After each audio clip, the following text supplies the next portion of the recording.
ორგანიზაციიდან და უშუალოდ გვაჩვენებს საწარმოო გარემოში როგორ მუშაობს, აღვიხსნის, როგორ მუშაობს ეს BMS სისტემა. მე მგონი გაცნობა არ ჭირდება, წარდგენა არ ჭირდება ბატონზედას, იმიტომ რომ ჩვენ არაერთ შევხვედრივად და ამაზე დროს აღარ წაგართმევთ და სიტყვას გადავცემ ბატონ ზაზას. ისმენთ ბატონო ზაზა. დიდი მადლობა, მოგესალმებით ყველას. ჩვენ წინა ჩართვებზე ვისაუბრეთ BMS სისტემაზე, ამის დეფიციტზე, სავარაუდო გამოსავალზე, რა თქმა უნდა. მე წარმოგიდგინე თქვენ ამერიკული კომპანიის მიერ წარმოდგენილი იდეალურთან დაახლოებული დახვეწილი BMS სისტემა, სადაც ნაჩვენები იყო დეტალურად ყველა დეტალი, ანუ მოქმედება, ფრაზა, გადასვლები. და დაგვერდით იმავდროულად, რომ საქართველოს რეალობაში, აი ჩვენს რეალობაში BMS სისტემა თუ რა დიზაინით შემოიფარგლებოდა და როგორ ხდება ჩვენთან მართვა, ეს მეჩვენებინა თქვენთვის. და მაგის გაგაცანით, რომ მთლად მასთან მიახლოებული ვერ იქნებოდა ჩვენთან წარმოდგენილი სისტემები, იქიდან გამომდინარე, რომ ჩვენ განვითარების დონითაც რაც არ უნდა სამწუხარო იყოს ამერიკისგან ცოტა შორს ვარ და აქედან გამომდინარე ცოტა მიახლოებული ვარიანტი იქნება, მაგრამ თვალსაჩინოებისთვის ვისაც დააინტერესებს ეს სისტემა და building management system, როგორც ასეთი მართვის სისტემა კოორდინირებული, მაგისთვის ძალიან კაი იქნება ჩემი აზრით. შეუძლია გადახედონ მე თუ შეკითხვები იქნება ძალიან კაი თუ არა და მე ერთ რამეს გამარტავ, რომ აქ არის მართვის სისტემა და არა გამართვის სისტემა. ზუსტად მაგაზე ვსაუბრობდი ჩვენ, რომ გამართვის სისტემის დეფიციტია ჩვენთან და არა მართვის. მე ახლა წარმოგიდგენ ჩვენს მართვას, ჩვენს ასისტენტთან ერთად, რომელიც შესწვდის, რომ დაგვეხმარება და გააზიარეს ჩვენს მიერ წარმოდგენილ BMS მართვის სისტემას, რომელიც წარმოგვიდგინა კომპანია Schneider Electric-მა. ეგ ხედავთ ბატონო იაზონ ჩანს? დიახ, ყველგან ჩანს. ჩვენ აქამდე წარმოდგენილი ქონდა პრეზენტაციაზე ჩვენი მაკეტი, სადაც იყო Z-ხედი წარმოდგენილი, ცოტა დაბალი ხარისით, რა თქმა უნდა, ზევიდან გადაღებული, სადაც ჩანდა ზუგდიდი მოლის ტერიტორია. ეს არის სავაჭრო ცენტრი, როგორც არის თბილისი მოლი, ქუთაისი მოლი, ბათუმი მოლი, მსგავსი ცენტრია სავაჭრო ცენტრი. და ეს არის დიდ ფართობზე განლაგებული და მე როგორც წინათ მოგიყევით, ამას ჭირდება დიდი აგრეგატები, ანუ ინჟინრული მოწყობილობები, რომლებმაც უნდა უზრუნველყონ ამ შენობის სუფთა ჰაერის შემოტანა, სითბოს შემოტანა, სიგრილის შემოტანა, ტენიანობის კონტროლი და რასაც ქვია სუფთა ჰაერის შემოტანა შენობაში. ეხლა აქ ზევიდან რაც არის განლაგებული, ფიზიკურად ეს მოწყობილობები დგას. ამ მოწყობილობების მართვაში იღებს მონაწილეობას Schneider Electric-ის მიერ მოწოდებული BMS სისტემა. და ზუსტად ამაზე ქონდა ჩვენ საუბარი, რომ იყოს ცალკე ლოკაცია, სადაც ცალკე მართვა შეიძლებოდეს რამე აგრეგატის, ამას პულტითაც მართავს ადამიანი, ეს ჩვენს პირობებში პრობლემა არ არის, მაგრამ აქ არის მთლიანად ყველას ერთად კოორდინირებული მართვა. ზუსტად ამას უზრუნველყოფს BMS სისტემა და მოდი დავიწყოთ ჩვენ ეხლა გაცნობით, აი ზედაპირზე რაც კი ჩანს, ამათ ყველას აქვს თავისი დავალება, თავისი დანიშნულება. ერთობაში ყველამ ერთად უნდა უზრუნველყოს შენობის გათბობა, ჟანგბადის შემოტანა და პლუს ამას ტენიანობის კონტროლი. აქ რაც აყენი აქედან ზოგიერთი არის ახუს სისტემა. კიდევ ერთხელ განმეორდები, ახუს სისტემა არ არის პირდაპირ ორიენტირებული გათბობა გაგრილებაზე. ახუს სისტემის დანიშნულება არის სუფთა ჰაერის შემოტანა. აქედან გამომდინარე, ახუ როგორც ერთ-ერთი ორიგინალური ინჟინრული დიდი დანადგარი, ამ სისტემას შესწევს უნარი როგორც გათბობა შემოიტანოს, ისევ გაგრილება შემოიტანოს, მაგრამ უფრო მეტად იზრუნოს სუფთა ჰაერის შემოტანას. აქვე წარმოდგენილი იქნება მუშამდგომარეობა, არამუშამდგომარეობა, ეს შეგნებულად გაკეთებულია ჩვენს მიერ. აქ იქნება წარმოდგენილი, სადაც BMS-ი წვდომა იქნება წარმოდგენილი ასევე ის ვარიანტი, სადაც ტომას ვერ იქნება. მოდი დავიწყოთ ახუ 1-დან და შევიდით სიტყვაზე სახურავიდან ნაჩვენები სურათის მიხედვით შევედით და აგერ შესული ვარ სისტემაში.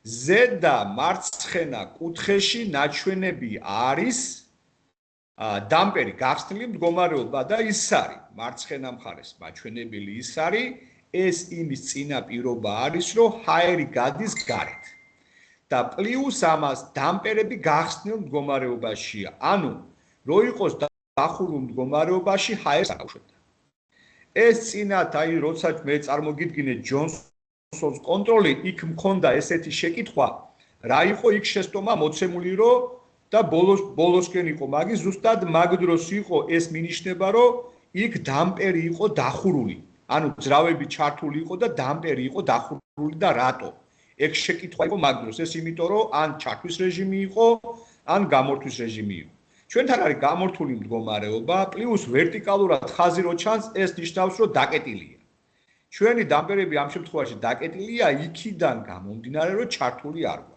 ეხლა ეს არის სუფთა ახუს სისტემა, რომლის დანიშნულებაა სუფთა ჰაერის შემოტანა. ქვედა მხარეს რაც ჩანს, იგივე დამპერებია, იგივე ფილტრაციაა მაგის გვერდით.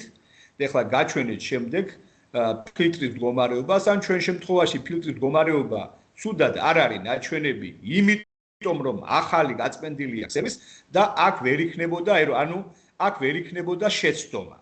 და გაჩვენეთ ვარიანტს, სადაც როდესაც დაიბინდება ფილტრი, ეს ჩვენი პროგრამა BMS-ის როგორ უჩვენებს ამ რეალობას. ქვედა მხარეს რა თქმა უნდა არის ჰაერის შემოტანა. შემოტანის მერე პროცენტულად ცივი ჰაერის პროცენტულობას აჩვენებს. ამ შემთხვევაში ვერაფერი ვერ იქნებოდა 0 და პლუს ამას გაცხელების შემთხვევაში გაცხელებული ჰაერის მუშაობის, ანუ თვითონ ვერვე რომელიც მუშაობს, გამაცხელებელი სისტემა, მაგის მუშაობის პროცენტულობაც იქნება ნაჩვენები, რომ მუშაობს, მაგრამ არ მუშაობს. მოდი ამაზე დიდი ხანი არ შევყონდებით და უბრალოდ ეხლა გადავავლებ თვალს იქიდან გამომდინარე, რომ ეს გამორთული სისტემაა, მაგრამ აღქმა იქიდან დავიწყოთ, რომ შედარება მოვახდინოთ გონებაში, ჩართულ და გამორთულ მდგომარეობას შორის რა განსხვავება. აი ვენტილაციის სისტემა.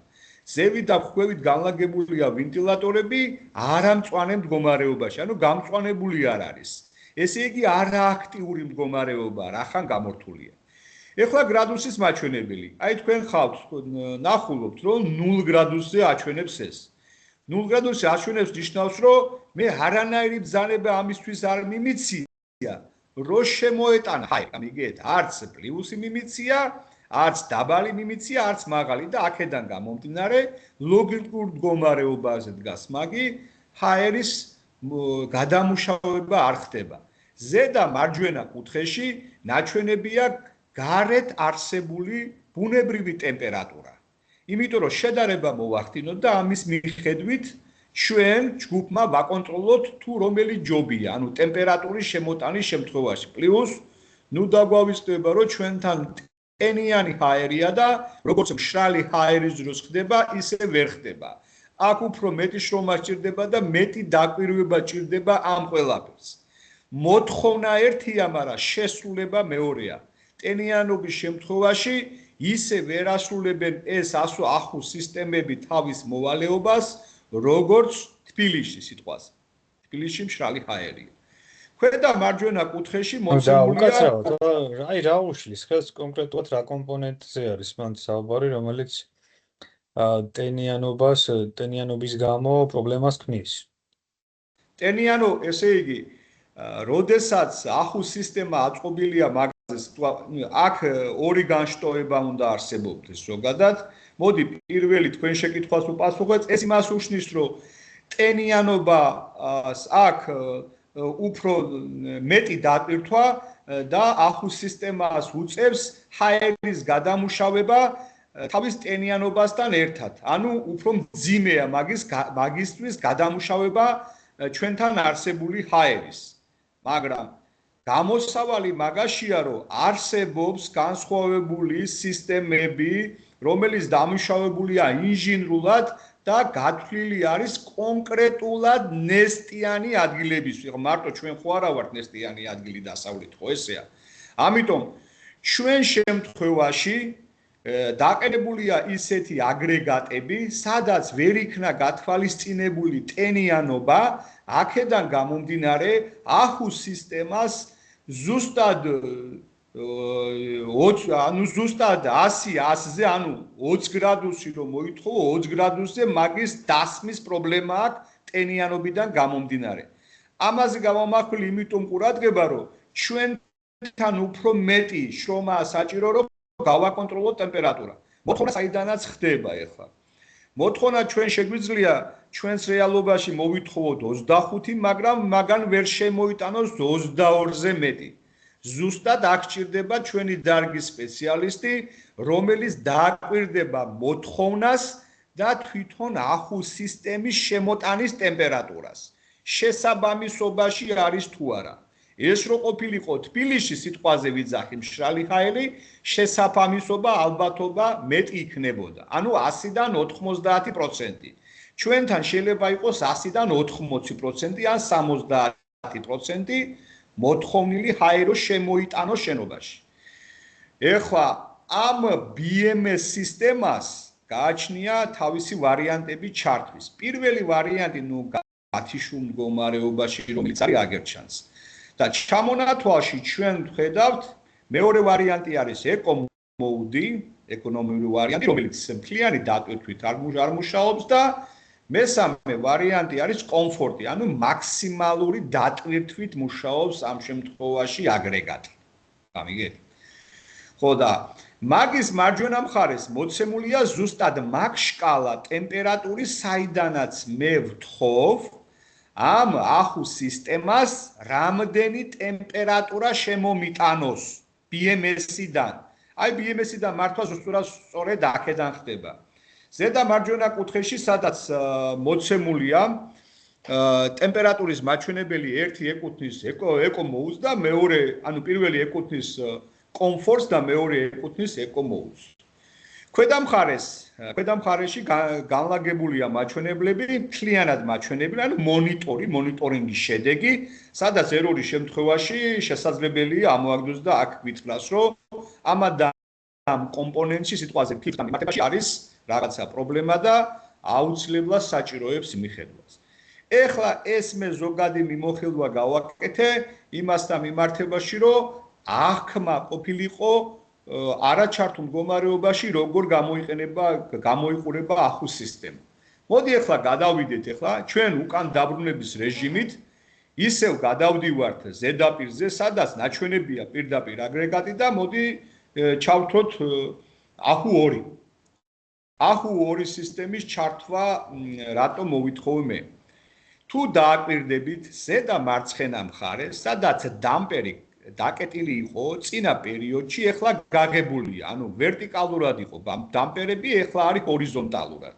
ესე იგი გამოდის, რომ ჰაერ შეუძლია შეცვლას და გამოსვლას.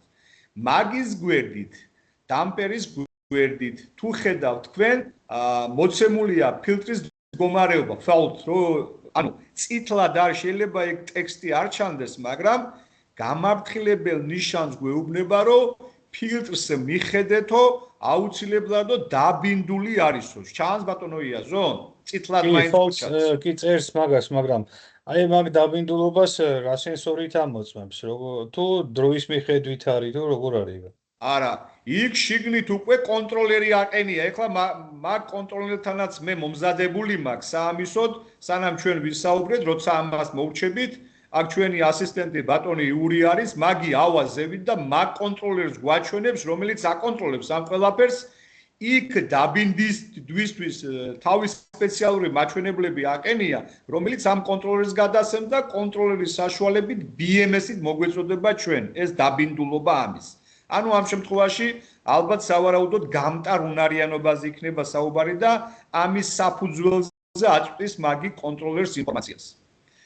ზუსტად დაწვრილებით ამ თემასთან დაკავშირებით, მაგდენ ცოდნის დეფიციტზე ვსაუბრობ ჩვენ ზუსტად, რომ მაგდონემდე გვინდა მივიდეს ჩვენი მომავალი თაობა, რომ ზუსტად ამას აკონტროლებდეს და თუნდაც შესაძლებელი რო იყოს უკეთესი მიმართულებით, რაღაცა ჩანაცვლების ვარიანტს რო მოიფიქრებდნენ და მაგ კონტროლერის დაყენებაზეა საუბარი და მაგის პროგრამირებაზე და ზუსტად ამაზე ვსაუბრობთ თქვენთან ერთად, რომ ჩვენმა თაობამ ჩაანაცვლოს ეს დეფიციტი.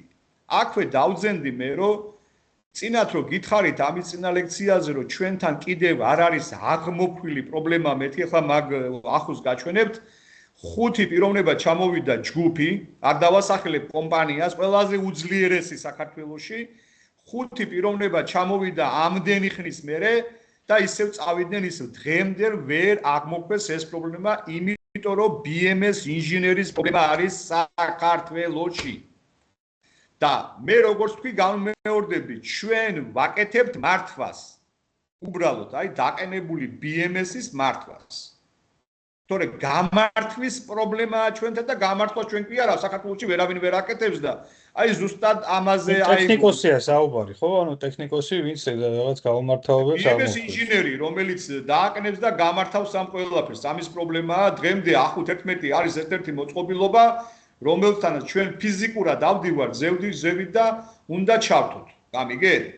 ხო და შიგნით როგორ ხდება ჩართვა გამორთვა რაღაცა ღილაკებს იქ თავისი მონიტორის საშუალებით, რომელიც თანაყენია, მე ვიზუალურად გაჩვენებთ, რომ დროში გაიწელება, ეხლა პლიუს თეორიულად ვისაუბრო, იქ მე ავიდეს და გაჩვენოთ, შეიძლება ფორმატშიც ვერ ჩავედიოთ და მოსაბეზრებელიც იყოს. და მოდი თქვენის ნებართით მივყეთ ეხლა ამ ყველაფერს. მე ახლა ისი ჩვენება მინდა. ესე გახსნილი დამპერი ვნახეთ, დაბინდული ფილტრი ვნახეთ, მაგის ხვევითაც არის ფილტრი. მაგრამ დაბინდული არ არის და იქ არანაირი ერორი არ არის ამოვარდნილი და იძახის რომ ჩვეულებრივად არანაირი პრობლემა არ აქვს ამ შემთხვევაში. ეხლა რაზე მინდა გავამახვილო ყურადღება. შუაში თუ ხედავთ თქვენ, ზევით აწერია off, ანუ დაკეტილი არის. ანუ ეს არ არისო ჩართულიო. და მე გიჩვენებთ იდეალურად მომუშავე, სადაც ეგ ჩართული იქნება და რა განსხვავებაა ეხლა. შუარგოლი მთლიანად წარმოადგენს მაკონტროლებელ სისტემას, რომელმაც უნდა შეადაროს შემოდინებული ჰაერის ტემპერატურა. იმასთან რაც მე მივეცი ბრძანება. ანუ ეკონომია უნდა გააკეთოს. თუ შემოდის 15 გრადუსიანი ჰაერი, მაგ შემთხვევაში ეტყვის ამას ბრძანებას მისცემს, ბიჭო 5 გრადუსით მარტო გაათბილე მეტი არ არის საჭირო. ანუ ეს არის ერთმანეთთან შეთანხმებული მუშაობა, სადაც შეუძლია ვერვეს, ანუ გამაცხელებელ აგრეგატს იმუშაოს ეკონომიურად თუ რა თქმა უნდა თბილი ჰაერი აქვს, ოდნავ მაინც. ეხლა ეს რა რეჟიმზე მუშაობს? ისმევა შეკითხვა ლოგიკურად, თუ ეს კონტროლერი არ მუშაობს, თუ ეს კონკრეტული მონაკვეთი ვერ ახორციელებს ამ ჰაერის კონტროლს, მაშინ რა ხდება? მაშინ ხდება რა? ჩვენს მიერ მოთხოვნილი მარჯვენა მხარეს ტემპერატურა 25 გრადუსი, აი უყურეთ 25 გრადუსი სადაც არის მოთხოვნილი, ჩართულ მდგომარეობაში სულ მუშაობს და სულ ჩართულია ეს აგრეგატი. ანუ მთლიანი დატვირთით და სულ აცხელებს ამ წყალს. ანუ ამ ჰაერს, ბოდიში, მე უცებ ახლა გადავერთვე ტიტანის ვარიანტში, რომელსაც ტენი უყენია. ანუ ტენის ვარიანტს ასრულებს ეგ. ტემპერატურის დაწევის შემთხვევაში შეუძლია პირდაპირ მისცემს ბრძანება, რომ გააცხელოს ეს ჰაერი, შემოიტანოს და თუ სიგნალეზეა საუბარი შესაბამისობაში მოიყვანოს. ანუ ნამეტნავად არ ამუშაოს აგრეგატი. ამ შემთხვევაში მთლიანი დატვირთვით მუშაობს ეს აგრეგატი.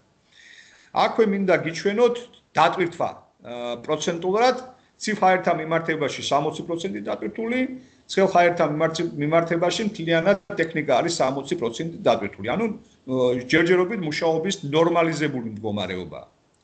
თქვენ შეგვიძლია ვკითხოთ ახლა თუ ეს სულ დატვირთვით მუშაობს, მაგ შემთხვევაში როგორ ხდება მაგის შესვენების რეჟიმი, ხო? ეს რა შვება? ეს შვება, რომ თავითით რეფროზე გამოდის, ანუ იღლება. აი გლეხური სიტყვით იღლება და გამოირთვება. გამოირთვება და აქ BMS-ზე აისახება როგორც BMS-ის არწვდომა. ანუ გაითიშაო მეუბნება BMS-ი ამ შემთხვევაში. გაითიშა იმას თქვია, რომ შუამავალ რგოლმა ვერ დაარეგულირა ტემპერატურის კონტროლი და აქედან გამომდინარე ძრავმა სულ რო იმუშაო გადახურდა მაგრამ მაგის კონტროლი რომ სანამ გადაიწვებოდეს ძრავი, როგორც პროცესორს აქვს ფუნქცია ისე, რომ თავისით გაითიშოს და ამ მდგომარეობით მუშაობს ახლა. ეხლა გადავიდეთ A5-ზე. A5 არის ყველაზე იდეალურად მომუშავე ვარიანტი, სადაც ეს შუა რგოლი, რომელიც მე გითხარით, მაკონტროლებელი სისტემა ჩართულ მდგომარეობაშია. A5 სისტემა 9 ამ შემთხვევაში იდეალურ მდგომარეობაში მუშაობს. მაკონტროლებელი აკონტროლებს ტემპერატურას, გააკეთებს შედარებას ტემპერატურებს შორის და მაგის საფუძველზე მისცემს ძრავს ბრძანებას, უფრო მეტად გაცხელოს თუ გააცივოს. ეს მაგაზეა დამოკიდებული. აგერ ნაჩვენებია ჩვენს მიერ მოთხოვნილი ტემპერატურა 24 გრადუსი. მე რო გიყვებოდი თქვენ ტენიანობაზე, როდესაც ჩამეკითხა ბატონი იაზონი და აგერ შედეგი რამდენი შემოაქვს. შეიძლება მივცეთ 1 და შემოქონდეს აუყურე შემოაქვს 30 გრადუსი. ანუ 31 გრადუსამდე შემოაქვს ამას. ნუ მიცემულია 25. შეიძლება ეს პირიქით მოხდეს. ჩვენთან რო ძალიან ციოდეს და როცა ტენიანობის დონე მაღალია, მე შეიძლება 25 მივცეთ და მაგან 19-ის მეტი არ მომცეს. 15-მდე თუ დაიწია და ვხედავ რომ ეს A5 სისტემა გათბობას ვერ უზრუნველყოფს და მარტო შემოაქვს ჟანგბადი, მაშინ შესაძლებელია, ანუ შესაძლებელი კი არა, ვალდებულიებაა ჩვენ რომ გავთიშოთ A5 სისტემა რომ სიცივე არ შემოიტანოს ჩვენთან ობიექტში. ამიტომ ჭირდება მაგას ჩვენი დარგის სპეციალისტი, რომელიც ამას გააკონტროლებს. როდესაც აი ნამეტნავი სიცივეა, ანუ ყინვა მინუსებში რო გადადის მაშინ. იქვე ნაჩვენებია ახლა A5 სისტემის მაქსიმალური სკალა, რამდენი შეუძლია მაგან განავითაროს, ანუ 51 აწერია და მინიმალური აწერია 14. ამ დიაპაზონში მოქმედებს ეს ჩვენი A5 სისტემა. ეს ახლა A5 სისტემის მაგალითი იყო, რომელსაც შეუძლია ჰაერის ფილტრაცია, ტემპერატურის შემოტანა, თუ რაღაცა საშიშროება მაგის გამოტანა ეკრანზე, აგერ გიჩვენებთ ფილტრაცია და ეხლა გიჩვენებთ თქვენ სისტემას, სადაც ხდება მარტო გაწოვა, ამისგან განსხვავებით, ანუ გამწვევის სისტემა.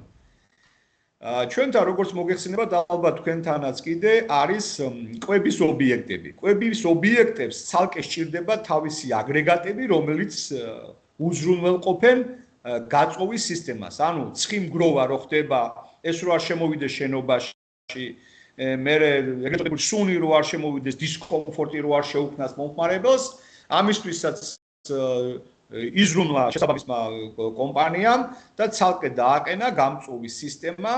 ამ გამწვევის სისტემის დანიშნულება არის მარტო ჰაერის შემოტანა და გარეთ გატანა. თუ დააკვირდებით ამას, ზედამხარეს დამპერი საერთოდ არ აქვს, დახურვის დამპერი და პლუს შუამავალი რგოლი, რომელიც ჰქონდა A5 სისტემებს, ამას საერთოდ არ აქვს. ამიტომ რომ ამის დანიშნულება არის მარტო გაიწოვოს ჰაერი. და ტემპერატურის მაჩვენებელიც ნაჩვენებია, მოთხოვნა არის სიტყვაზე აქაც 20 და შემოაქვს 14.7. ანუ ესეც ვერ იქნება გამართული ბოლომდე. რეფროსტი, ანუ ეს არის შესვენების რეჟიმში გადადის ახლა. თუ ხედავთ პროცენტულ მაჩვენებელს, წინაზე თუ იყო 60%, ეგ უკვე დაშვებულია 50%-ზე. ანუ რაღაცა მომენტის შემდეგ, როცა თავის ვალდებულება შეასრულებს ეგ, გადადის შესვენების რეჟიმში. ისვენებს. ეს იყო ბატონო იაზონის რამდენი ჰაერი უნდა გაიტანოს. ჩვენი Schneider Electric-ის მიერ მოწოდებული BMS სისტემა. სხვათა შორის რა მინდა გითხრათ კიდე. ერთი რაღაცა მინდა დავმატო ახლა და მერე გადავალ გათბობა გაგლების სისტემაზე, რომელიც ასევე მოცემულია კომპანია Mideas მიერ, ის სუფთა გათბობა გაგლების სისტემაა. ეგ ხო იყო A5 სისტემა, სუფთა ჰაერის შემოტანის სისტემა, რომელსაც ჰქონდა თავისი დადებითი და უარყოფითი მხარეები და მართვის ღილაკები და ფუნქციები აგიხსენით. მაგრამ ეხლა ერთი რაღაცა მინდა ექსპრომტად გითხრათ გამახსენდა. ესე იგი, იმდენად ჩამოვჩით ჩვენ ტექნოლოგიას A5-11-თან მიმართებაში, რომ კონტროლიორის ერთ-ერთი პლატა დაზიანდა, ჩამოვიტანეთ იგივე პლატა და ვერ მოერგო. რატომ? იმიტომ რომ თურმე ეს პლატა უკვე თანამედროვე პროგრამულ უზრუნველყოფაზეა გათვლილი და ვერ მოერგო ამ ჩვენ ეგრეთ წოდებულ მოძველებულ სისტემას. და ამან განაპირობა ჩვენი ახუ 11 სისტემის გამართაობა, სადაც ჩვენ ავდივართ ფიზიკურად და ხელით ვაკეთებთ მაგის ჩართვა გამორთვას. ამასაც გიჩვენებთ ახლა, ოღონ ალბათ ჩავეტევით ბატონი იაზდომ თუ ცოტა დრო დამჭირდება დაგვიმართეთ 5-10 წუთი და შეიძლება არ დამჭირდეს ნამეტანი დრო. თუ ახუ სისტემებზე და ზედა განლაგებაზე რაც კი არის აქ მთლიანად, თუ არ არის რამე კითხვა, მაშინ გათბობა გაგლებაზე გადავალო, ყური არ მოგაწინოთ და ნამეტანი არ შეგაწუხოთ. აქვს ვინმე კითხვა? ესე იგი მე მაქვს თუ შეიძლება. კი ბატონო. ახლა ჩვენ რასაც ხედავთ 0507-ია ესე იწყება 04-დან 02 თუ 01 იწყება. ესე იგი 11 არის ჯამში და რატომღაც ცოტა 900 ვერ ხედავ რო ანუ უბრალოდ 9 არის. ნუ ეგ ნომერაციის 2 ხო, ეს უბრალოდ ნომერაცია იყო, დარქმეული ესე, მივიდნენ და მე რაღაცა ციფრები აერიათ, რომ ზოგიერთი წაიღეს, ანუ არ იყო დასამონტაჟებელი, ზოგიერთი საერთოდ არ არის აქ დაფიქსირებული, ზევით დგას, მაგრამ BMS-თან კავშირი ვერ მოხდა და ესეთი რაღაცაა, მაგრამ მთლიანობაში სადაც დგას, იმ ადგილს უზრუნველყოფს ეგერი, ფიზიკურად, სადაც დგას, როგორც ხედავთ ისე. ანუ ეს სახურავზე არ დევს ესენი ზემოთ ყველა თუ ფიზიკურად დევს, სახურავზე დევს. მე პრეზენტაციაზე ხო გიჩვენეთ ზედაპირ ნახეთ. ხო და ეხლა რო ავლენ იქ ბრელოდეს იქნება, თორე პირდაპირ დღერო ყოფილიყო, პირდაპირ გაჩვენებდი ლაივში, მაგრამ ეხლა არ გამოვა იქიდან გამომდინარე, რომ ფიზიკურად ბნელა ზევით. მარტო შეგვიძლია ჩვენ განათება აქვს თვითონ ახუ სისტემა შიგნით განათება რომ გამოაგდეს შიდა კონტროლის მექანიზმი გაჩვენოს, სადაც არის ტექნიკურად მაგის გამართვა, სადაც ხდება და ლოკალურად ცალკე მოწყობილობების კორექტირება, სადაც შეიძლება. ანუ სიტყვაზე რა არის? მოდი ამასაც დავამატებ, რისთვისაა საჭირო. იმ შემთხვევაში თუ BMS-მა აურია რომელიმე კონკრეტულ ახუსთან მიმართებაში, ჩვენ უნდა გქონდეს მართვის პულტი საიმისოდ, რომ ადგილზე შეგვეძლოს მაგის კორექტირება, სიტყვაზე ტემპერატურის მომატება, დაკლება, თუნდაც პროგრამულად გამორთვა. ამის საშუალება არის. ამას მე ადგილზეც რო ავა, ადგილზეც მოგიყვებით. კიდე რამე კითხვა არის ახუსთან დაკავშირებით? არა.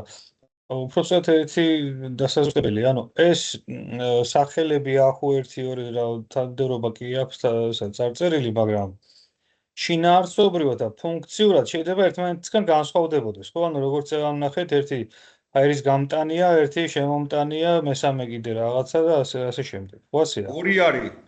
ორი არის განსხვავებული, სადაც ხედავთ. ახუ 3 და ახუ 4. ეს თავიდანვე, როდესაც დაიგეგმა ამ შენობის აშენება, იმ თავითვე ფუდკორტებისთვის, ანუ სადაც იქნებოდა ზონა, საკვების ზონა, იქ დაიდგა კონკრეტულად ეს ორი აგრეგატი. დანარჩენი ახუ სისტემა არის სუფთაჰაერის შემომტანი. ორი ვარიანტი არსებობდა. პირველი ვარიანტი, სადაც შუალედური რგოლი არსებობს და მაკონტროლებელი სისტემა, რომელიც აკონტროლებს და მოდი ერთხელ ვნახოთ ახუ 9 სიტყვაზე. ახუ 9, რომელსაც აქვს შუალედური რგოლი, ეს არის ერთი ვარიანტი და მეორე არის ახუ 3 ვაჩვენოთ, ან ახუ 4. ახუ 3 და ახუ 4 უკვე იდენტურია, ეს არის მეორე ვარიანტი. სხვა ვარიანტი აქ არ არსებობს ახუსთან მიმართებაში.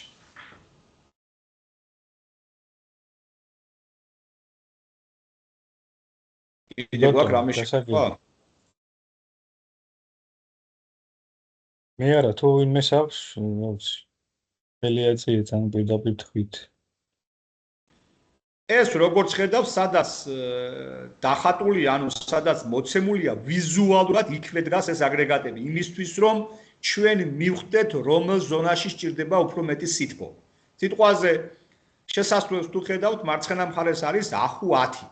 თუ გვეტყვიან, რომ იქ იყო აქამდე ფლო, ეხლა გადის. თუ გვეტყვიან, რომ ფლოს მიმდებარე ტერიტორიაზე იძახიან, რომ ცივა, სიტყვაზე ვიღაცამ გამოთქვა რაღაცა უკმაყოფილება, მაგ შემთხვევაში ვიცით, რომ ახუ 10-ზეა საუბარი და პირდაპირ ხვდებით აქედან. ნუ ეხლა უკვე ზეპირად ვიცით, რომელი ახუ სად არის, მაგრამ თავიდან ხო უჭირდებოდა მისახვედრად ახალი რომ მოდის, მეც სხვაც ხო უნდა მიხვდეთ რომელ ადგილას არის განლაგებული, ამიტომ ეს ძალიან კარგად არის ამ მიმართულებით დაწყობილი, რომ მიხვდე რომელ სეგმენტში, რომელ ადგილას, რომელი აქ უზრუნველყოფს ამ ტემპერატურის შემოტანას ან სუფთა ჟანგბადის შემოტანას. კი ბატონო. მადლობა. თუ ახუსთან მიმართებაში შეკითხვა არ არის, მე თქვენის ნებართვით გადავალ გათბობა გაგრილების სისტემაზე კონკრეტულად, რომელიც მუშაობს მარტო ამ ორ მიმართულებაზე. ბატონო. აი. ეს რა თქმა უნდა ცოტა ვიზუალურად უფრო ღარიბი ვარიანტია. მე პირველი ამერიკული ვარიანტი განახეთ ის თლად იდეალურთან დაახლოებული იყო, ეს გაჩვენეთ ამ სინამორბედი შნაიდერ ელექტრიკის იმასაც ვიზუალურად არაუშავდა, მაგრამ ამასაც თავისი ფუნქციები აქვს, თავარია საქმე გააკეთოს, მაგრამ ვიზუალის მხრივ ეხლა მლად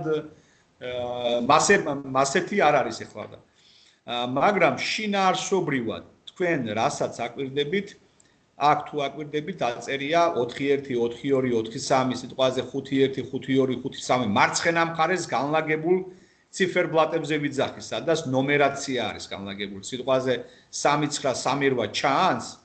კი. ესე იგი, ეს რა ხდება? ზევით სახურავზე აყენია დიდი აგრეგატი, 5 აგრეგატი, თითო აგრეგატი ემსახურება იმდენ შიდა დაბერვის სისტემას, ფანკოილებს ძახიან მაგას, რამდენიც მოცემულია სურათზე. სიტყვაზე. აქ არის მოცემული 3-2-3-3-3-8-3-9. ეს დასახელების უზო ნომერაციები. აქ ამის მიხედვით შეიძლება ვთქვათ, რომ 1-2-3-4 5 დაბერვას ემსახურება ერთი დიდი აგრეგატი, რომელიც მარტო აკეთებს გათბობა გაგრილებას. ამას რატო ვიძახი? ეხლა 5 ფანკოილია მეთქი დაკავშირებული. თავიდან იყო მომენტი, როდესაც ერთ სიტყვაზე 3-9-ზე დავაყენე მოთხოვნა, თქვათ 25 გრადუსი და 3-2-ზე დავაყენე 19 გრადუსი. ემას რო ერთი ბლოკი ემსახურება აერია, მაგას რა გააკეთოს არ იცის, გამიგე? გამოდის ნურც მოფრინდები, ნურც გაფრინდებისავი. ანუ ერთ აგრეგატზე როდესაც არის საუბარი, აუცილებელია მაგასთან მიბმული ყველა ფანკოილები მეტნაკლებად ახლოს იყოს მოთხოვნასთან. ანუ თუ თბილჰაერზეა საუბარი, 1-2 გრადუსით განსხვავება 3-ით რო იყოს, თლად 10 გრადუსით განსხვავებას რო გააკეთებ, ერთი ბლოკი მაგას ვერ უზრუნველყოფს. აქედან გამომდინარე ჩვენ გვიყენია 5 ბლოკი. 5-ვე ბლოკს შეიძლება ქონდეს 5 განშტოება, ანუ 25-მდე ფანკოილი ან მეტი. ეხლა ჩვენ დავაკვირდეთ ამის ჩართვა გამორთვის რეჟიმს და თვითონ გარდა იმისა, რომ სითბო შემოიტანოს, კიდე რომელი რეჟიმები გააჩნია ამ გათბობა გაგრილების სისტემას. აი პირდაპირ მნიშვნელობით ეს არ არის ახო, ეს არის გათბობა გაგრილების სისტემა, რომელსაც უყენია თავისი აგრეგატი ვერვე და მაგი ემსახურება მაგას. აგერ მოცემულია მენიუ. მენიუში პირველი არის ანუ ჩართულ მდგომარეობაში. მარცხენა მხარეს, რომელსაც ხედავთ თქვენ და მწვანედ არის ანთებული, ნიშნავს, რომ ეს ფანკოილები ჩართულია და ფუნქციონირებს. თუ ყვითლად არის მონიშნული, ნიშნავს, რომ გამორთულია, არ ფუნქციონირებს. იმ შემთხვევაში, თუ რამე პრობლემა დაემართა ფანკოილს, აჩვენებს წითლად. ეს მაგის მანიშნებელია, რომ მივაქციოთ ყურადღება, რაღაცა პრობლემა აქვს. ჩვენთან ახლა მადლობა ღმერთს არ არის მსგავსი სიტუაცია, მარტო გვაქვს ორი რეალობა, ან ჩართულია, ან არ არის ჩართული. ხო ჩანს თქვენთან ყვითელი და მწვანე ფონი. კი. მარცხენა მხარეს. ეხლა შუაში რაც შეეხება, შუაში არის კონტროლის მექანიზმი. ზევით არის ჩართული მდგომარეობა, ვაჩვენეთ ზევით ჩართული და გამორთული მდგომარეობა. ანუ ორი ვარიანტი აქვს, ან ჩართული, ან გამორთული. მაგრამ ჩართვის შემთხვევაში ქვედა ვარიანტზე რო ჩავალთ, გვეუბნება რა გინდაო, რა კომფორტი ჩაგირთო, ავტომატურად გინდაო, სიცივე გინდაო, სიცხე გინდაო, ტენიანობის კონტროლი გინდაო, თუ შიდა დაბერვა გინდაო. აი ეს 5 არჩევანი გააჩნია ამ მიდეის BMS სისტემას. და ამ ხუთი ვარიანტიდან ნებისმიერს რო აირჩევ, აქედან შეუძლია ნებისმიერი კომფორტი შემოგთავაზოს, რასაც მისცემ. ეხლა რაც შეეხება ტემპერატურას. ამის მიხედვით ვაძლევ ტემპერატურას. აგერ წერია მინიმალური 17 და მაქსიმალური 30. ამათ შორის შკალას დააყენებ ნებისმიერს, მისცემ ჩართულ მდგომარეობაში და ჩართავ და მაგი მიყვება თანო ჩაირთვება ამ შემთხვევაში. მარტო ონზე დაყენება არ არის. მარტო არ კმარა, საამისოდ რო ჩაირთვოს, ეფრიზე უნდა დავაჭიროთ. და ასევე მოცემულია ვარიანტები, სადაც არის დაბერვის ვარიანტები, ავტო, მედიუმი და რაღაცა, ანუ სუბუქი, ჩქარი, მაღალი, დაბალი და მსგავსი რაღაცეები, სადაც თვითონ მოძრაობაზეა ვენტილაციის სისტემაზეა დამოკიდებული თუ როგორ არის. არის სიტუაცია ეგეთი, რომ როდესაც გარევაჭრობა მიმდინარეობს, მაშინ უთქვია ჩვენთვის, რომ ჩვენს ზევით ნამეტანს უბერავს. ჩვენს ზევით ეხლა როგორ მივხვდეთ? ჩვენ გვაქვს სქემა, ეხლა თლად სქემა რო გაჩვენოთ, მეტ დროს წაიღებ. ჩვენ გვაქვს სქემა უკანა მხარეს განლაგებული, სადაც მოცემულია ახუ სისტემების განლაგება შიდა პერიმეტრზე და მაგის მიხედვით ხვდებით, რომ რომელ პიროვნებას ან რომელ კონკრეტულ ობიექტს რა პრობლემა გააჩნია და იმის მიხედვით ამოვაგდებ შესაბამის ფანკოილს და იქ დავუწევთ დაბერვის პროცესს, ანუ შევანელებ. მედიუმზე დავაყენებ სიტყვაზე, აი პრაქტიკულად რო ვთქვა პირდაპირ.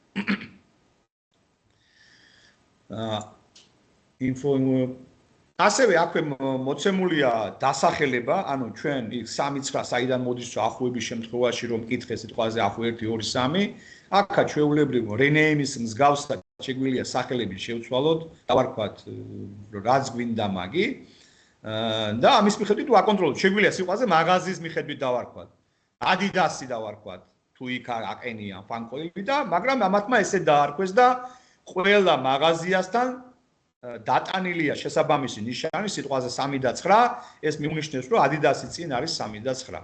ეს უკვე სქემატური ნახაზია, ინჟინრული ნახაზი, რომელიც კიდია ჩვენს ოთახში, ტექნიკურ ოთახში. და ასევე მოცემულია კონფიგურაცია. კონფიგურაცია, სადაც ჩვეულებრივ მოცემულია თარიღი და დრო, არის შესაძლებელი პაროლის ცვლილების, ანუ კონკრეტულ პაროლს რომ მოგვანიცებს კომპანია, ჩვენ შეგვიძლია შევცვალოთ ეს პაროლი. ასევე მოცემულია IP მისამართი ამ კონკრეტული BMS-ისთვის, თავისი subnet mask-ის და გასასვლელი, ანუ კარიბჭე gateway-ით. ასევე მოცემულია update-ი, ანუ განახლების სისტემა, იმ შემთხვევაში თუ განახლება წამოიღო პროგრამულად MIDI-ამ, ჩვენ შეგვიძლია განვაახლოთ მაგი. და ეს ბაქნეტი ეს უკვე მომსახურების სფეროა, რომელიც გამოიყენება თვითონ ტექნიკების მართვისთვის. ეს იყო სრული სურათი იმისი, როგორ მუშაობდა MIDI-ის მიერ მოწოდებული BMS სისტემა. გათბობა გაგრძელებაზე მუშაობს, ვარიანტები 5 გითხარით, რამე შეკითხვები თუ გაგზავნეთ. აქაც განმეორდებით, ჩვენ ვართ ის ხალხი, რომელიც მართავს პროცესს.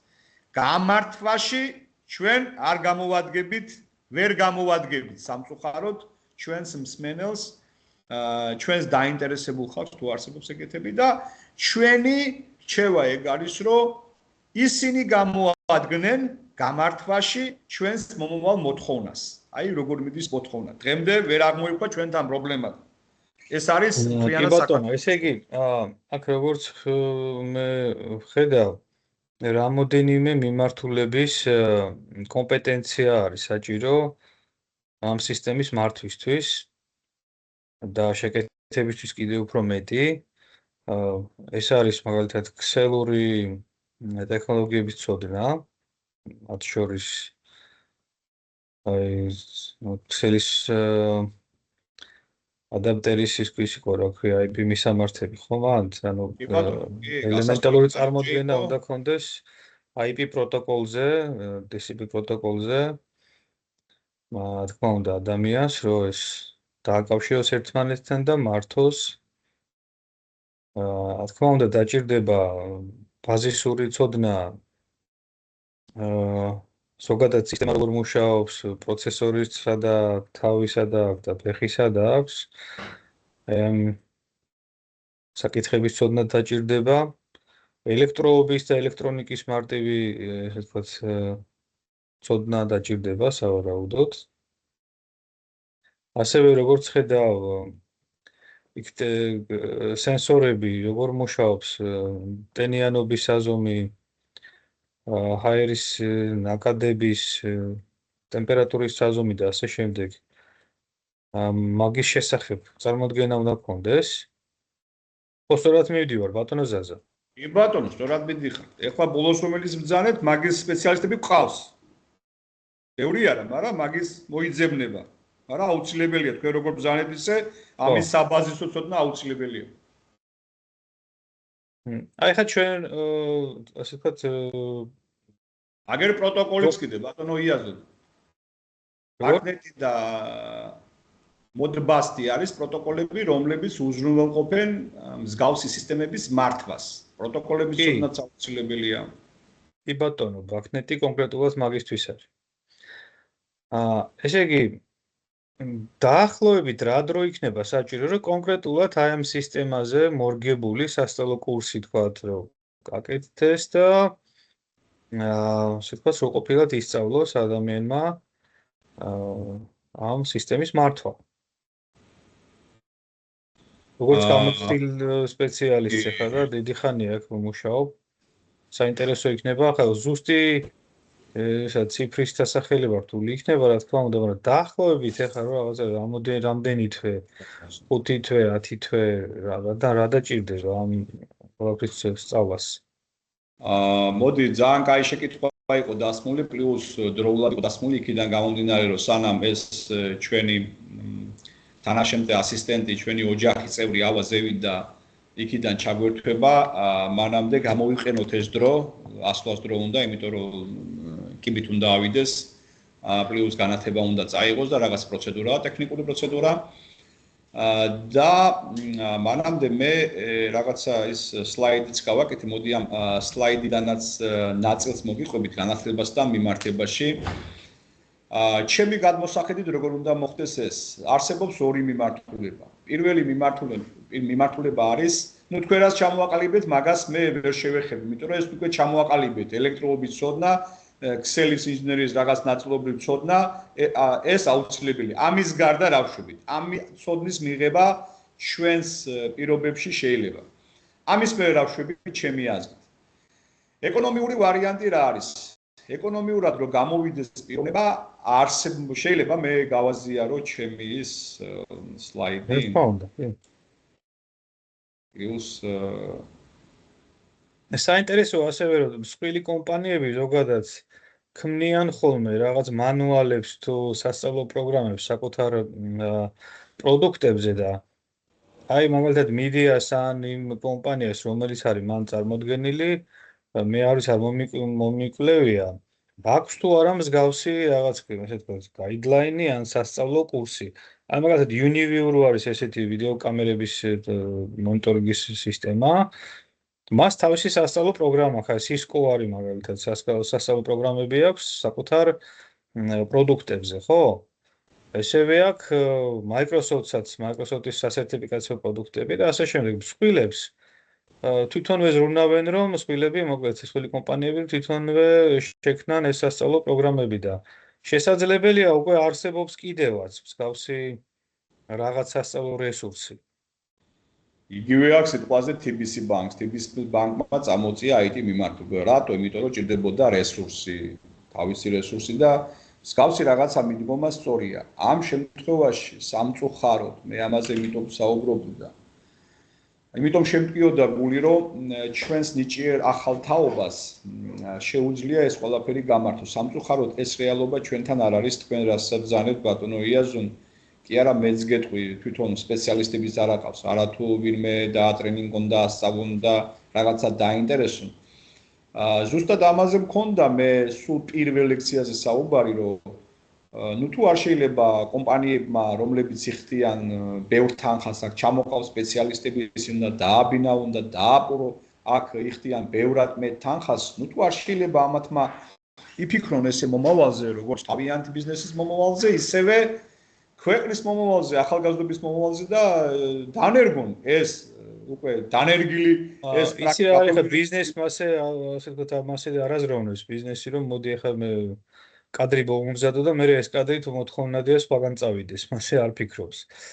ეს უფრო განათლების სამინისტროს და ჩვენი საფიქრალი არის ვინც სისტემაში მუშაობს და მოდი ახლა იდეა გაჩნდა ჩვენ შეგვიძლია მოკლედ ამ თემაზე ვიფიქროთ შეიძლება რაღაც საგრანტო პროექტიც იყოს ან შეიძლება სამინისტრომაც დააფინანსოს როგორც ახალი საგანმანათლებლო მოკლევადიანი პროგრამა, მოკლევადიანი იქნება თუ გრძელვადიანი და რა რესურსი დაჭირდება ამას, საგანმანათლებლო რესურსი თუ ადამიანური რესურსი, მოწვეული კადრი თუ ადგილობრივი თუ ასე შემდეგ, ну ეს პროექტის სახით შეიძლება მომავალში გაკეთდეს. თავარია რომ ასე ვთქვათ, საჭირო თემა არის, იდეა არსებობს და მე ვფიქრობ რომ მნიშვნელოვანია ხა თუ ქვეყანა ვითარდება ზოგადად და ხედავთ რომ რაღაცა დიდად თუ პატარა სიჩქარით ქვეყანა ვითარდება ეს იმას ნიშნავს აპრიორი რომ მსგავსი შენობები ერთი და ორი კი არ იქნება მსგავსი იქნება ბევრი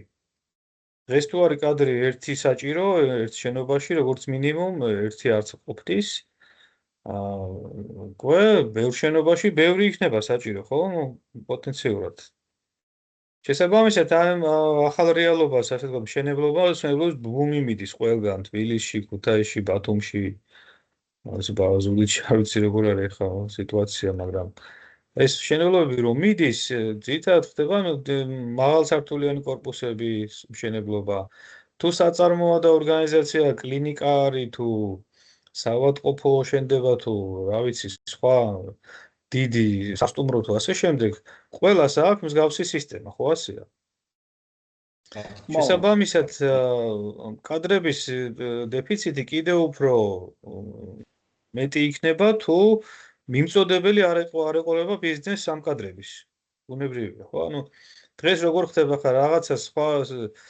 სფეროში მუშაობს ადამიანი თქვათ როგორც თქვენ ახართ თქვენი თავარი ასე თქვათ კომპეტენცია არ არის ვთქვათ PMS სისტემები ხო თქვენ IT სპეციალობით მუშაობთ უნივერსიტეტში მაგრამ აი და მოითხოვა საქმე დაჭირდა სისტემას დაჭირდა ვთქვათ სიტუაციას და მე გადაერთო ადამიანი ამ სისტემაში ესე ხდება როგორც წესი და ხო შეიძლება რომ რაღაცა მიზანმიმართულად მომზადებული კადრი როგორც ელექტრიკი ემზადება ელექტროობას სწავლობს და შემდეგ ელექტრიკად იწყებს მუშაობას იგივენარად ხო შეიძლება ისწავლოს ეს სფერო და ამავე სფეროში დაიწყოს მუშაობა და არა ერთი პროფესიიდან მესამე პროფესიაში გადახტომა გადმოხტომა.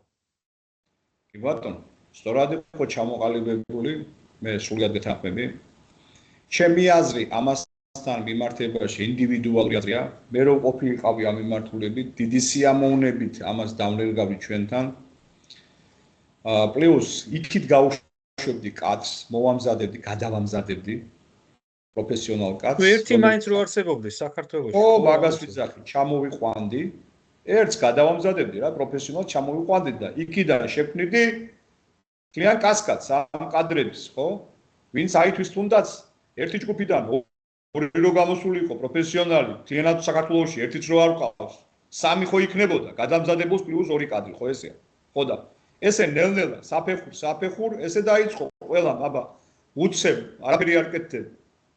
ხო და კი ბატონო, ბევრი სისტემაა, მარტო ეს არ არის, ხა მარტო იქ არის სიგნალიზაციების სისტემა, იქ არის სახანძრო, უსაფრთხოების, გათბობის, ანუ იმითი გათბობა რო არის, ან ბოილერის გათბობა. ამის პრობლემაც არის ფაქტობრივად დღეს.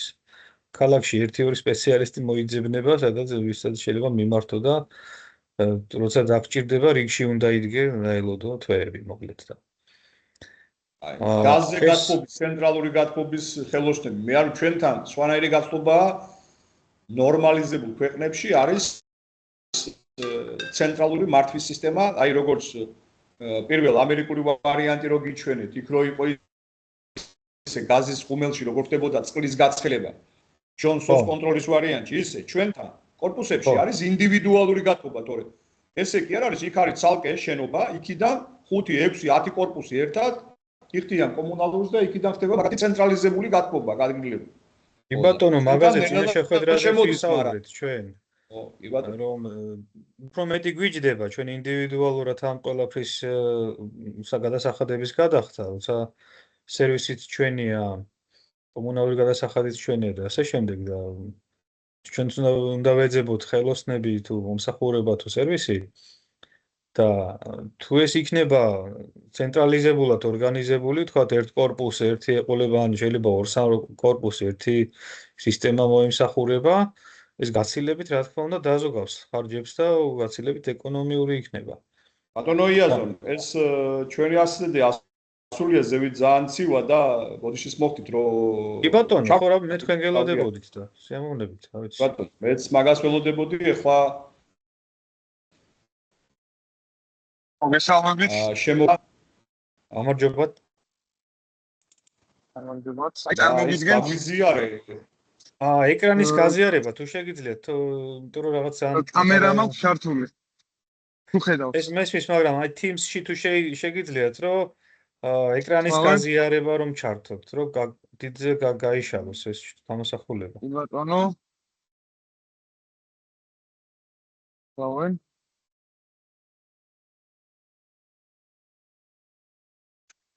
მაგრამ სამწუხაროდ უკვე კამერა არ ჩანს.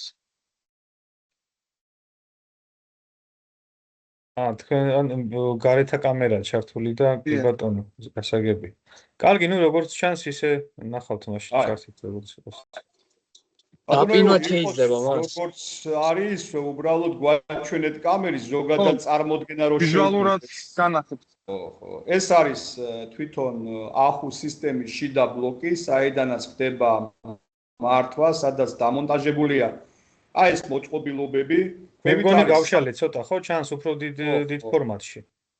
აი მე რო გესაუბრებოდით კონტროლერის Siemens-ის, რომელიც პროგრამირება ხდება და რომელიც აკონტროლებს ლოკალურად მთლიანად, ამას მიმართავს BMS-ი და ეს ასრულებს შავ სამუშაოს. ანუ ეს კაბელი აქ მოდის.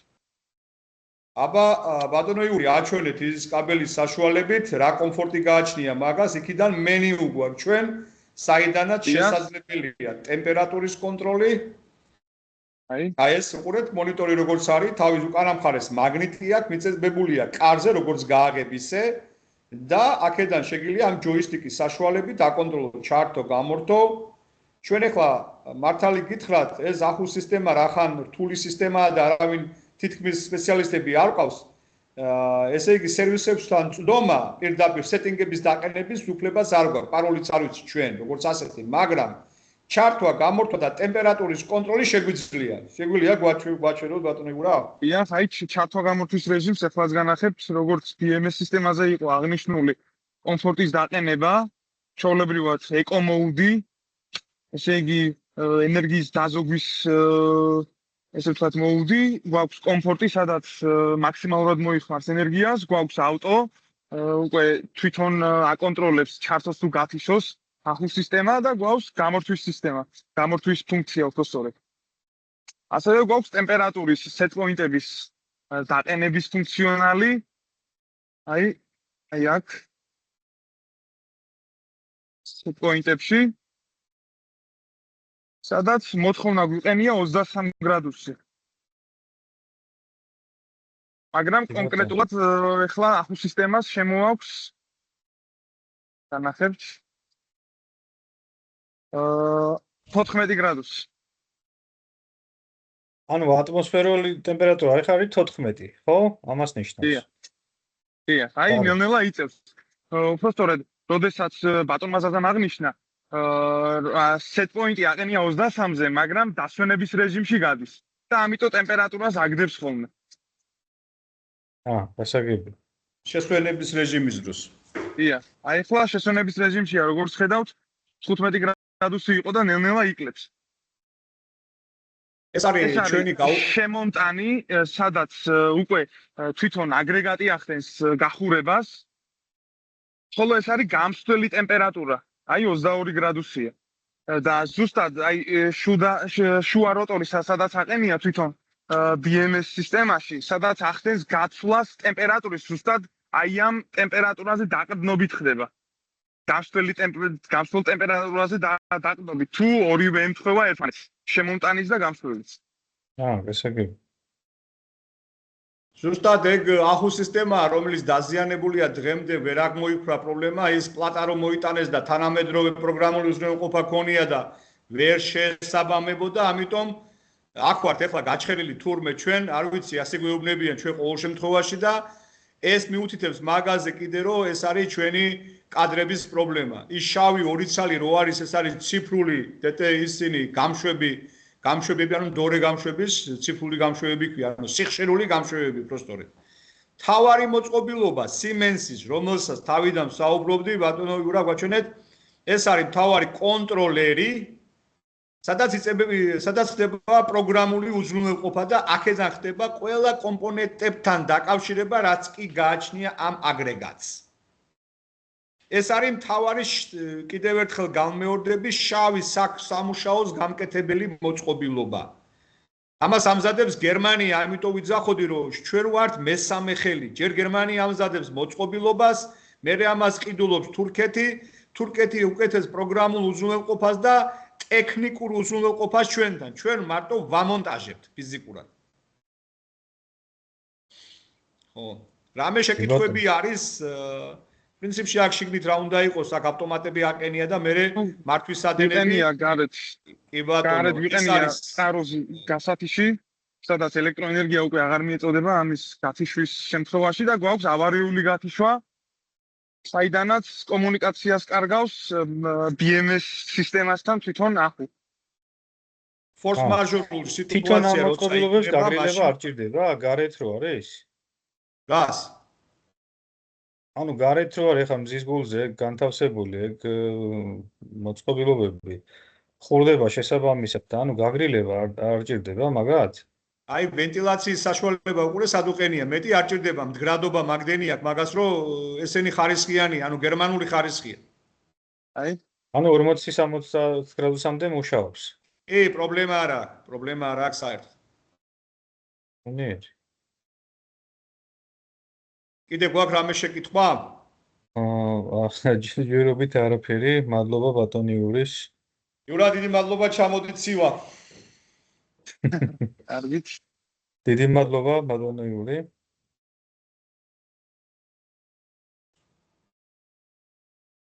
კეთილი, მოკლედ ჩვენ მაშინ თუ კითხვები არ არის.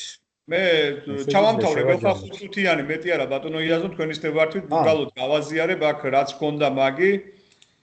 უბრალოდ მოკლე მონახაზს გავაკეთებ, თუ ჩემი გაზიარებული. ამ სლაიდზე ნაჩვენებია ვარიანტი, სადაც როგორ შეიძლება ჩვენ მივიღოთ ცნობა დღევანდელი რეალობიდან გამომდინარე. ღმერთმა ქნას ეს რეალობა უკან წავიღო მე და ჩავანაცვლოთ ის რეალობა, რაც ბრძანა ბატონმა იაზონმა. ამას მივესალმები, მაგრამ დღეს ესეა.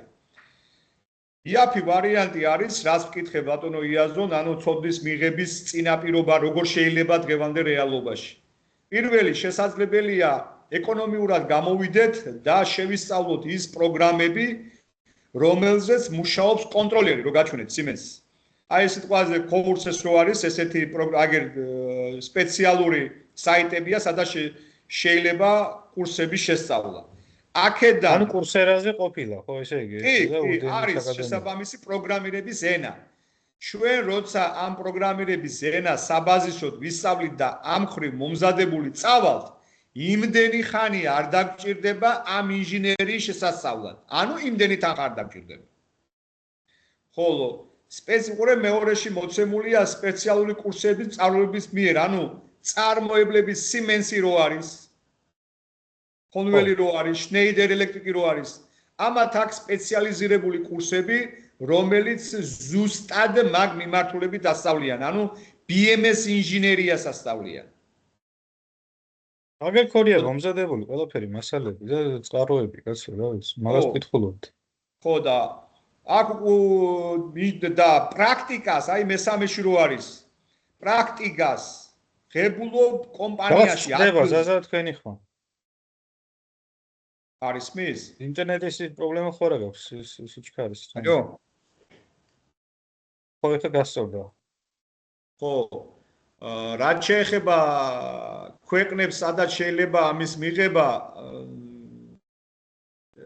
მიუხედავად იმისა, რომ თურქეთის შუამავლის როლს ასრულებს, თურქეთში მსგავსი რაღაცა პროგრამა არ არსებობს, სადაც შესაძლებელი იყოს BMS სისტემის ინჟინერიის შესწავლა. ეს ხდება ევროპული ქვეყნებიდან მოვიყვანე მაგალითი გერმანია და ესპანეთი. გერმანია, იმიტომ რომ ანუ თურქეთსაც არა აქვს ამ ხელა ქვეყანას, კაცო? თურქეთს არა აქვს, თქვენ წარმოიდგინეთ, მე მოვიძიე და ეს ისეთი ტექნოლოგიაა და ისეთი მოთხოვნადია. ისე იცვლება ყოველდღე და ისე ვითარდება ეს ყველაფერი, რომ თურქეთი თავის კადრებს აგზავნის გერმანიაში, ну ძირითადად გერმანიაში ბევრია თურქები ფიზიკურად და თვითონაც აგზავნიან, აი სამედიცინო მიმართულებითაც ესე არიან ეგენი. გერმანიაში ღებულობენ იმას განათლებას და აი ჩვენთან აქ მოხვეჭილი სახელი ხო ხედავთ თურქ სპეციალისტებს. იმიტომ რომ ევროპული განათლება აქვს. გერმანიაში და ესპანეთში მოვიძიე, იმიტომ რომ გერმანია არის სიმესის მწარმოებელი და ესპანეთშიც არის მსგავსი კურსები. ხო და აი თუ პიროვნება დაინტერესდება ამ მიმართულებით, შესაძლებელია თვითონ მიიღოს ეს განათლება, რომელსაც აქვს 99.9%-იანი გასაღების ბაზარი. ჩვენთან მიმართებაში, გამიგეთ? ხო და ეხლა თუ კომპანიას ვინმე დაინტერესებს და მოდი პროგრამულ უზრუნველყოფას მე ვისწავლი და თქვენ დამაფინანსებთ, რომ BMS-ი ვისწავლო და პლუს ამით მე თქვენს კომპანიას მომემსახურები და კიდე სხვასაც ამავდროულად ამ შეთანხმებით შეიძლება ვიღაცამ დავიც ღვთისმიერი კაცი აღმოჩნდეს და დააფინანსოს ვინმე ნიჭიერი, არ ვიცი. ეს უკვე ინდივიდუალურია ბატონო იაზონ, ვინ რომელ ფულს რისთვის დაბანდავს, ეს უკვე ჩვენ შესაძლებლობებს აღემატება, მაგრამ ჩვენ შეგვიძლია მივცეთ მიმართულება, ვარაუდი. თორემ ამ ცოდნის მიღება შესაძლებელია. შეუძლებელი არაფერი არ არის ამაში. კი ბატონო, ვიფიქროთ ჩვენს მაგ თემაზე, მოკლედ. და სხვებმაც იფიქრონ, რა ვიცი, ვინც მოგვისმენს, ვისაც ხელით წიფება მსგავსი საქმიანობა. გასაკეთებელი რომ არის, ცხადია და ამაზე შევთანხმდით მოკლედ და დარჩენს დრო გვიჩვენებს. რამე შეკითხვები თუ არ გაქვთ, მე ჩემი თემა გულიდან ამონაღები აგერ გაგიზიარეთ და მადლობა მოსმენისთვის. ორმესი მადლობა ბატონო ზაზა მართლა ამ შესაძლებლობისთვის. ჩემთვისაც ძალიან ბევრი რამე სიახლე იყო და სულ სხვა კუთხით შევხედე ხა მე ამ შესაძლებლობებს, ამ ახალი დასაქმების შესაძლებლობებს ფაქტიურად ჩემთვისაც გარკვეული რაღაც მიმართულებები აღმოჩენა იყო და ძალიან საინტერესო იყო, იმედია სტუდენტებისთვისაც საინტერესოა, ვინც ფიქრობს მომავალში საკუთარი საქმიანობა დაუკავშიროს ამ სფეროს, მათთვის რაღაც ბევრ კითხვაზე პასუხი გაცემული არის. და ასევე ბევრ კითხვაზე, რაც მათ გაუჩნდებათ მომავალში, იციან აგერ სად ეძიონ, რომელ ქვეყანაში თუ რომელ პლატფორმაზე თუ როგორ და წარმატებებს უსურვებს უყველას. ჩვენ ქვეყანას ნამდვილად ჭირდება და მომავალში კიდევ უფრო დაგჭირდება მსგავსი სისტემების მართვის სპეციალისტები და კარგი იქნება თუ დღევანდელი ახალგაზრდები დაინტერესდებიან ამ სფეროთი. მოკლედ ორმესი მადლობა კიდევ ერთხელ ბატონო ზაზა, ბატონებო, ხალბატონებო, ვინც გვესწრებოდით. მადლობა ყველას. და წარმატებებს გესურვოთ ყველას. სოცხლით, ერთობით გაგვიმარჯოს ყველას. კეთილი სულით. აბადროებით, გემშვიდობებით. მაშინ მომავალ შეხვედრამდე, მომავალი შეხვედრა ჩვენ კიბერუსაფრთხოების მიმართულებით გვექნება. ხალბატონ ნანა არაბულთან თუ კიდე არ ჩაგვერთო სხვა მენტორი, ამაზეც გაცნობებთ მომავალში. აბადროებით.